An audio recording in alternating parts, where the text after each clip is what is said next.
Welcome to the channel physics classes with Devna Tiwari. आज मैं series LCR circuit का quick revision कराऊंगी। डिटेल्स पढ़ने के लिए मैं लिंक शेयर कर दूंगी, आप जरूर देख लीजिएगा। हाँ, तो जो लोग नए हैं चैनल को जरूर सब्सक्राइब कर लें।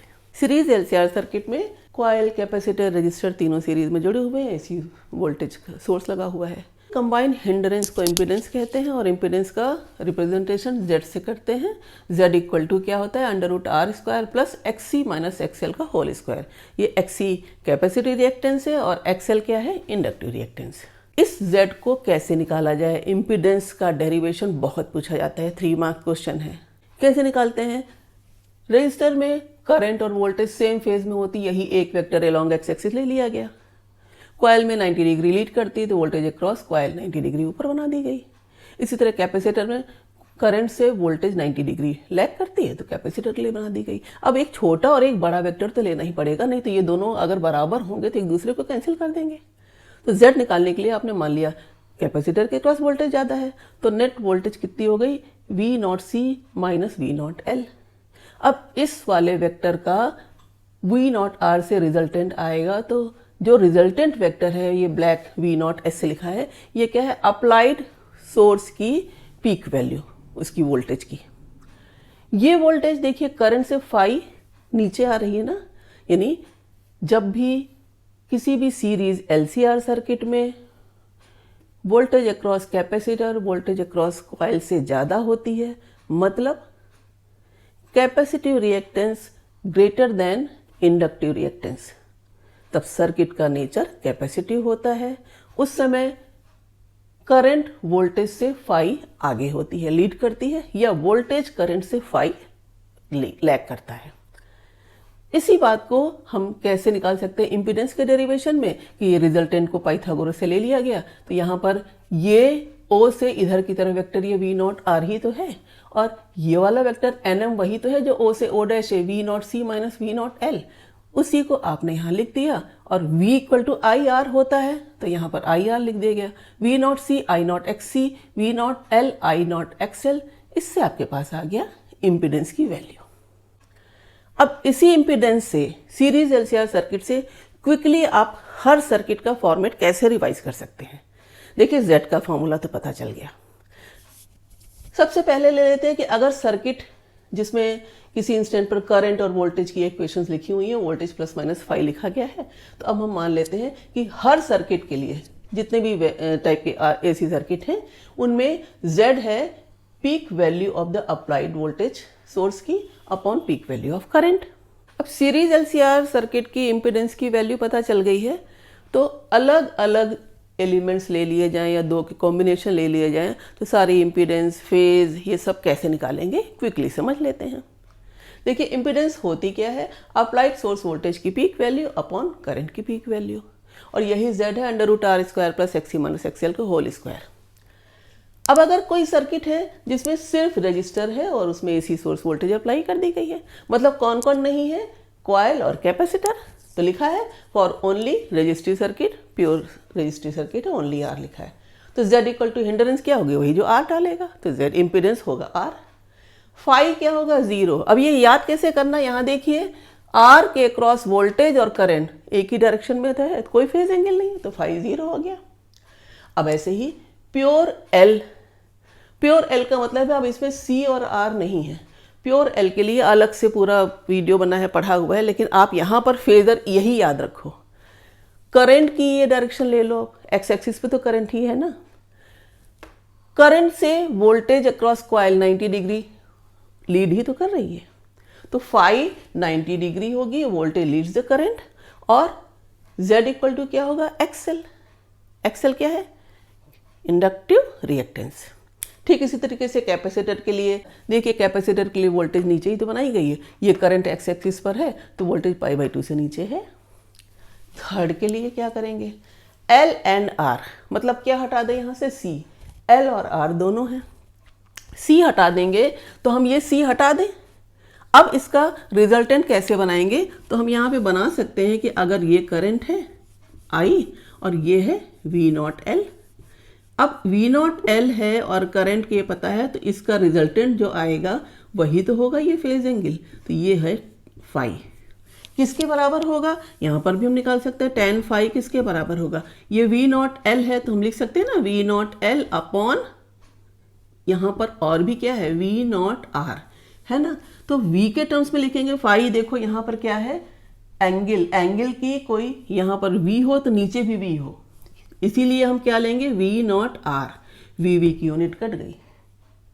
अब V नॉट L को क्या लिख सकते हैं I XL, V not R को क्या लिख सकते हैं I R, तो I कट गया, क्या बचा XL अपॉन R, यही डायरेक्ट यहाँ पे लिख दिया मैंने। Phi equal to tan inverse XL by R, तो ये दिखाया है। मतलब है कि सीरीज LCR सर्किट अगर आपने पूरा एक कंबाइंड हिंडरेंस का डेरिवेशन इम्पीडेंस निकाल लिया तो सारे सर्किट्स कैसे रिवाइज करेंगे। तो अब ये हो गया LR सर्किट के लिए Z की वैल्यू क्या होगी। अब इम्पीडेंस ट्रायंगल उसी से तो बनता है, वोल्टेज वाले ट्रायंगल से। ये देखिए इम्पीडेंस ट्रायंगल, ये जब C बड़ा है L से तब के लिए है।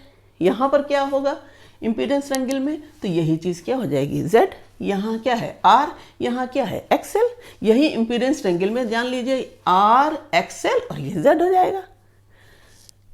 ऐसे ही RC सर्किट के लिए, RC सर्किट के लिए L नहीं है, ये C और R दोनों हैं, तो C और R दोनों हैं तो इसका ये डायग्राम जो है V नॉट L ऊपर है तो यहाँ पे V नॉट C नीचे ड्रॉ कर देंगे, इधर रिजल्टेंट आ जाएगा, वो फाई से नीचे होगा करंट से, तभी तो लिखा है V lags by phi equal to tan inverse 1 upon omega CR, किससे लैग करता है करंट से।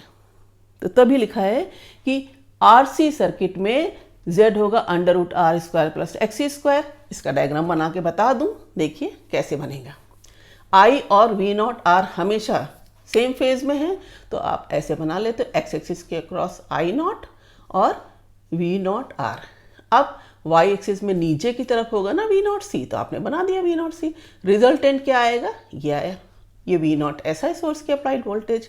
अब इससे रिजल्टेंट जो निकाला है वो फाई फेज एंगल नीचे ही तो है, और ये रिजल्टेंट किसके बराबर है, यहाँ पर ये पूरा V नॉट C, ये पूरा V नॉट R, तो हम क्या लिखेंगे V not C upon V not R, I XC upon I R, I cut गया XC बाई R, तो वही लिखा है। XC क्या होता है 1 अपॉन ओमेगा C, तो 1 अपॉन ओमेगा CR। ठीक इसी तरीके से L और C लेंगे, अगर L और C में जो भी इम्पीडेंस होगी या XL डिफरेंस XC होगी, ये XC डिफरेंस XL जो बड़ा हो। वोल्टेज करंट से तो 5/2 ऊपर या नीचे होगी दोनों का रिजल्टेंट में। VL VC की आपस का फेज डिफरेंस कितना होगा 180 डिग्री। कैसे देखो, VL ऊपर है VC नीचे है। सीरीज LCR सर्किट में इलेक्ट्रिकल रेजोनेंस की घटना बहुत इंपॉर्टेंट है, पूछी जाती है। डिफाइन करो सीरीज LCR सर्किट में इलेक्ट्रिकल रेजोनेंस कब होता है, उस समय करंट का ग्राफ फ्रीक्वेंसी के संग कैसा होगा, इम्पीडेंस कितनी होगी उसका ग्राफ, उसका वेरिएशन फ्रीक्वेंसी के संग कैसा होगा, ये सब क्वेश्चन बहुत इंपॉर्टेंट है। जब कॉइल के अक्रॉस इंडक्टिव रिएक्टेंस, कैपेसिटर के अक्रॉस कैपेसिटिव रिएक्टेंस दोनों इक्वल होती हैं। अब इम्पीडेंस का फॉर्मूला सीरीज LCR सर्किट का क्या होता है, Z equal to under root R square plus XC minus XL का होल स्क्वायर। XC और XL दोनों सेम हो गई, क्या बची Z under root R square यानी ओनली R। ये Z की मिनिमम वैल्यू है। तो इस समय इलेक्ट्रिकल रेजोनेंस के समय सीरीज LCR सर्किट में करंट का एम्पलीट्यूड मैक्सिमम हो जाता है। ये इलेक्ट्रिकल रेजोनेंस की घटना है कि इसको ऐसे समझ लेते हैं कि कोई बच्चा झूला झूल रहा है, अगर उसी फ्रीक्वेंसी से कोई बच्चा उसे पीछे से पुश करने लगे तो उसके झूले के एम्पलीट्यूड का बढ़ जाना, बहुत तेज़ी से झूला को झूलने लगेगा, लार्ज एम्पलीट्यूड हो जाएगा। ठीक उसी तरीके से जो ड्रिवन सिस्टम की फ्रीक्वेंसी है वो अप्लाइड सोर्स की फ्रीक्वेंसी से जब मैच कर जाती है तब इलेक्ट्रिकल सिस्टम में करंट का एम्पलीट्यूड मैक्सिमम हो जाता है। करंट का एम्पलीट्यूड I नॉट है, I नॉट किसके बराबर होगा, applied source voltage upon impedance. Maximum क्यों हो जाएगा, देखिए आप लिखेंगे यहाँ पर I नॉट और यहाँ कर दिया Z मिनिमम हो गई है ना। कब हो रहा है रेजोनेंस, जब XL इक्वल टू XC है। तो XL इक्वल टू XC से Z प्योरली केवल R बची, सर्किट प्योरली रेजिस्टिव हो गया। अब इस समय करंट मैक्सिमम हो गई है, इम्पीडेंस मिनिमम हो गई है और phase angle between voltage and current 0 हो गया। प्योरली रजिस्टिव सर्किट में फेज एंगल क्या होता है? 0 होता है। ये सारे क्वेश्चन 1 मार्क्स में पूछे जाते हैं। अब इसमें आता है 2 मार्क्स क्वेश्चन में कभी कभी, plot the graph in series LCR circuit for the current at resonance. Graph current versus frequency में है। कैसे ग्राफ प्लॉट किया गया ये सामने दिख रहा है। y एक्सिस पर करंट, x एक्सिस पर फ्रीक्वेंसी। देखो शुरू में फ्रीक्वेंसी जब कम है, सीरीज LCR सर्किट है, तो हम XL को लिखते हैं ना ओमेगा L। ओमेगा L यानी कि 2 पाई FL ये लिखा जाएगा। जब F कम है तो XL भी कम होगा। XL कम होगा तो जो इम्पीडेंस का फॉर्मूला है √R² plus XC minus XL का होल स्क्वायर, इसमें हम देखते जा रहे हैं कि जो XC डिफरेंस XL लिख लेते हैं, क्योंकि इनके डिफरेंस का स्क्वायर आने पर Z तो वही रहेगी, चाहे XL में से XC घटाया जाए, चाहे XC से XL। शुरू में देखिए जब ओमेगा कम है तो XL तो कम होगा, और XC क्या होता है? XC होता है 1/ωc। ओमेगा कम है तो XC ज्यादा है। मतलब सर्किट कैसा है? कैपेसिटिव। कैपेसिटिव सर्किट कब तक है? जब तक कैपेसिटिव XC ओमेगा कम पर XC ज्यादा है, तो XC ज्यादा है तो इसके अक्रॉस वोल्टेज ज्यादा है, तो वोल्टेज वाला वेक्टर ज्यादा बड़ा होगा। और XL कम है क्योंकि ओमेगा कम है, तो XL के लिए अक्रॉस वोल्टेज V0L है, ये कम है। तो अब ये सर्किट है अभी कैपेसिटिव नेचर में। ये भी पूछते हैं कि सीरीज LCR सर्किट कब कैपेसिटिव होगा, कब इंडक्टिव होगा, कब रजिस्टिव होगा। तीनों बातें इसी करंट वाले ग्राफ से निकलेंगी या Z से। अभी आपने देखा इलेक्ट्रिकल रेजोनेंस के समय Z इक्वल टू क्या हो गया? R। सर्किट कैसा हो गया? Purely resistive. अब क्या बता रही हूं मैं कि अगर फ्रीक्वेंसी शुरुआत में थोड़ी थोड़ी करके जैसे जैसे आगे बढ़ाते जा रहे हैं, तो XL तो धीमे धीमे बढ़ रहा है और XC धीमे धीमे कम हो रहा है। ओमेगा बढ़ाएंगे तो XC कम होगा। एक ऐसी सिचुएशन आएगी, इसको लिखा है F0। इस फ्रीक्वेंसी पर XL इक्वल टू XC हो जाएगा। ओमेगा कम था, XL कम था, बढ़ाते जा रहे हैं तो XL बढ़ेगा। ओमेगा कम था, XC ज्यादा था, बढ़ाते जा रहे हैं ओमेगा तो XC कम होगा। तो एक ऐसी सिचुएशन आएगी ना कि उस पर्टिकुलर फ्रीक्वेंसी F0 पर XL इक्वल टू XC हो जाएगा। तो करंट की ये पीक वैल्यू, करंट देखो एकदम बढ़ गई है, ये है करंट की मैक्सिमम वैल्यू। ये कौन सी सिचुएशन है? इलेक्ट्रिकल रेजोनेंस की। उसके बाद जब और आगे बढ़ाते हैं तो F ग्रेटर देन F0 वाला ये रीजन आता है। इस वाले रीजन में क्या होगा? अब क्या होगा? इसका उल्टा। F बढ़ाते चले जा रहे हैं, ओमेगा बढ़ता चला जा रहा है, तो अब XL बड़ा हो जाएगा, XC छोटा हो जाएगा। किसका रोल ज्यादा हो जाएगा? कॉइल का। सर्किट कैसा हो जाएगा? इंडक्टिव। ऑप्शन में मल्टीपल चॉइस वाले क्वेश्चन में पूछा जाता है कि F0 से कम फ्रीक्वेंसी पर सर्किट का नेचर बताओ और F0 से ग्रेटर फ्रीक्वेंसी पर सर्किट का नेचर बताओ। क्या बताएंगे? If applied frequency is less than F0, circuit is capacitive. Applied frequency is greater than F0, circuit is inductive. Series LCR circuit में करंट एट रेजोनेंस है तो इम्पीडेंस का ग्राफ भी पूछा जाता है। इम्पीडेंस भी y एक्सिस पर ले ली गई।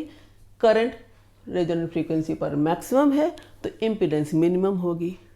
जब frequency less than resonant frequency है तो इम्पीडेंस ज़्यादा है और धीरे धीरे वो कम होती गई, मिनिमम हो गई XL इक्वल टू XC पर, उसके बाद फिर बढ़ने लगी। F ग्रेटर देन FC पर सर्किट का नेचर क्या हो जाता है? इंडक्टिव। और लेस पर क्या होता है? कैपेसिटिव। अब बात करते हैं इस इलेक्ट्रिकल रेजोनेंस की इंपॉर्टेंस क्या है। देखिए इलेक्ट्रिकल रेजोनेंस होता ही तब है जब XL इक्वल टू XC हो, और ये कब हो रहा है? जब frequency equal to resonant frequency F0 है। XL को क्या लिखा जाता है? Omega L। ये XC क्या है? 1/ωc। ओमेगा को भी नॉट लगा दे रेजोनेंट के लिए। इससे हम ओमेगा नॉट किसके बराबर निकाल लेते हैं? 1/LC, और ये ओमेगा नॉट स्क्वायर हुआ। देखिए ओमेगा इधर ले आई तो स्क्वायर हो गया, L इधर ले आई तो 1/LC हो गया। यानी ओमेगा नॉट किसके बराबर आ गया? 1/√LC। ये ओमेगा नॉट है एंगुलर फ्रीक्वेंसी। रेजोनेंट फ्रीक्वेंसी कहा जाए तो F0 लिखेंगे। F0 किसके बराबर हो जाएगा? 1/2π√LC। ये एक्सप्रेशन अपने आप में बहुत पूछा जाता है। Derive the expression for resonant frequency for series LCR circuit. अब क्या होता है, इस रेजोनेंस की इम्पॉर्टेंस क्या है? देखिए, रेजोनेंस के समय करंट मैक्सिमम हो जाती है, इम्पीडेंस मिनिमम हो जाती है, तो जो भी ट्यूनिंग इफेक्ट होता है टीवी में या रेडियो में, उसमें इसकी इम्पॉर्टेंस है। एटमॉस्फेयर में बहुत सारे प्रोग्राम से ब्रॉडकास्ट किए जाते हैं डिफरेंट फ्रीक्वेंसी पर। जिस फ्रीक्वेंसी की मैचिंग F0 से होगी इस रेजोनेंट फ्रीक्वेंसी से, उसके करस्पॉन्डिंग करंट मैक्सिमम होगी, तो वही प्रोग्राम दिखाई या सुनाई पड़ेगा। बाकी फ्रीक्वेंसी के लिए करंट मिनिमम होती, कम होती, तो वो सुनाई नहीं पड़ते, दिखाई नहीं पड़ते। जब भी आप टीवी में चैनल बदलते हो, इसका मतलब क्या हो गया, इसकी फ्रीक्वेंसी आपने बदली जो आपके टीवी सेट में सेट है। उस सेट से क्या हो गया, उस फ्रीक्वेंसी पर जो एटमॉस्फेयर में जो प्रोग्राम उस फ्रीक्वेंसी वाला होगा उसके करस्पॉन्डिंग करंट मैक्सिमम हो जाएगी, तो वो आप देखते हैं या सुनते हैं। ऐसे रेडियो में नॉब से जब घुमाते हैं रेडियो में, तो नॉब क्या करता है, उसमें एलसी सर्किट में कैपेसिटर की कैपेसिटेंस को चेंज करता है। तो जब एलसी में से कुछ चेंज हो रहा है तो F0 बदल रही है ना, F0 बदलेगी तो अब जो F0 सेट हो जाएगी, उस F0 पर करंट मैक्सिमम होगी। वो करंट जिस फ्रीक्वेंसी के प्रोग्राम के करस्पॉन्डिंग होगी, वही प्रोग्राम है दिखाई पड़ने वाला या सुनाई पड़ने वाला। यानी ट्यूनिंग इफेक्ट में series LCR circuit at resonance बहुत इंपॉर्टेंट है। तो आज की वीडियो में हमने सीरीज एलसीआर सर्किट की इंपॉर्टेंस और खासकर रेजोनेंस का क्विक रिवीजन किया। उम्मीद करती हूँ आपको ज़रूर पसंद आएगा। Thank you.